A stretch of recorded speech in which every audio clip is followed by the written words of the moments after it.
प्रताप अपने दो हेल्पर चुनचुन और पुरी के साथ कसारा घाट हाईवे पर अपना ट्रक चला रहा था। वे मुंबई से नासिक कुछ सामान ले जा रहे थे और काफी रात हो चुकी थी। अन्य गाड़ियों की कभी कभी हेडलाइट्स को छोड़कर सड़क पर अंधेरा और सुनसान था। जैसे ही वे एक तीखे मोड़ के पास पहुंचे, प्रताप ने देखा कि सड़क के किनारे पीली साड़ी में एक महिला हिला रही थी अपना हाथ। वे लंबे काले बालों और गोरी त्वचा के साथ युवा और सुंदर दिखती थी। प्रताप ने सोचा कि वो किसी मुसीबत में होगी, इसलिए वो धीमा हो गया और उसके पास जाकर ट्रक रोक देता है और कहता है, हेलो मैडम, क्या आपको किसी मदद की ज़रूरत है? क्योंकि आप ऐसे अकेले खड़े हैं और लिफ्ट मांग रहे हैं। जिसके बाद वो कहती है, हाँ, क्या आप मुझे पास के शहर में लिफ्ट दे सकते हैं? मैं खो गई हूँ। जिसके बाद प्रताप एक पल के लिए झिझक गया, लेकिन फिर मान गया। उसने चुनचुन और पूरी को ट्रक के पीछे कुछ जगह बनाने के लिए कहा और महिला को अंदर आने के लिए कहा।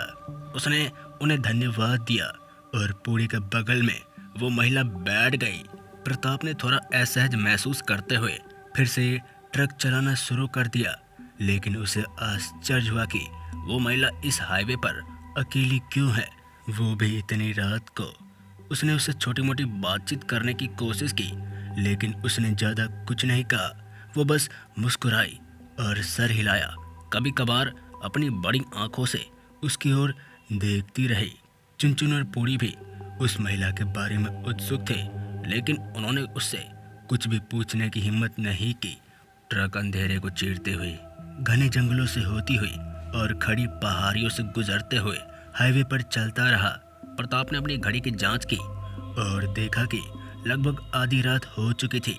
उसे उम्मीद थी कि वो जल्द ही अगले शहर तक पहुंच जाएगा और महिला को छोड़ देगा। वो बहुत ज़्यादा घबराया हुआ था और उसे लग रहा था कि कुछ तो गड़बड़ है। अचानक उसे ट्रक के पीछे से तेज चीख सुनाई दी। उसने रिव्यू मिरर में देखा और देखा कि महिला ने पूरी की गर्दन को पकड़ लिया था और उसका चाट रही थी। पूरी संघर्ष कर रहा था और खून बह रहा था, जबकि चुनचुन महिला को अपने ऊपर से खींचने की कोशिश कर रहा था। महिला पागलों की तरह हंस रही थी और उसकी आंखें लाल चमक रही थी। प्रताप हैरान और भयभीत हो गया। उसे एहसास हुआ कि वो कोई महिला नहीं बल्कि एक भूत थी। अचानक से उसके मन में कसारा घाट के बारे में कहानियां याद आ गई कि कैसे एक महिला की भूत लोगों को लुभाती है और उन्हें हमेशा के लिए अपने जाल में फंसा लेती है। जिसके बाद प्रताप ने ब्रेक मारा और ट्रक को सड़क के किनारे मोड़ दिया और देखा कि महिला ने पहले ही पूरी को जान से मार डाला था और अब चुनचुन पर हमला कर रही थी। ये देखकर प्रताप बहुत ज़्यादा डर गया। जिसके बाद उसने एक धातु की छड़ उठाई और महिला के सर पर दे मारा, इस उम्मीद से कि वो बेहोश हो जाएगी, लेकिन महिला को कोई दर्द महसूस नहीं हुआ। उसने अपना सर घुमाया और अपना भयानक चेहरा प्रताप को दिखाया। ये देखकर प्रताप मानो बेहोशी हो गया। उसे कुछ समझ नहीं आ रहा था कि उसके साथ ये हो क्या रहा है।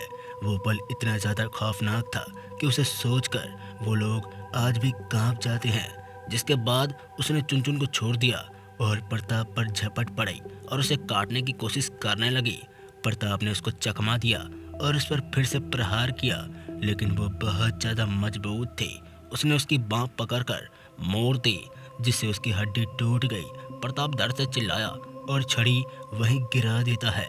वो असहाय और निराश महसूस कर रहा था और उसने सोचा कि अब वो मरने वाला है, लेकिन तभी उसने सायरन की आवाज़ सुनी और एक पुलिस की बाइक की चमकती लाइटें देखी। अभी वो दोनों पुलिस वाले आ ही रहे थे कि तभी वो शैतानी डायन कौवे में बदलकर हवा में उड़ जाती है। ये सब होता देख प्रताप, चुनचुन और वो दो पुलिस वाले हक्के बक्के हो जाते हैं। उस रात पुलिस वाले की मदद से वो दोनों बच जाते हैं, लेकिन उनका एक हेल्पर पूरी मारा जाता है। तो दोस्तों, मैं मिस्टर खौफ आपसे जल्दी मिलूंगा ऐसे ही खौफनाक कहानी के साथ। तब तक के लिए जय हिंद, जय भारत, जय श्री राम।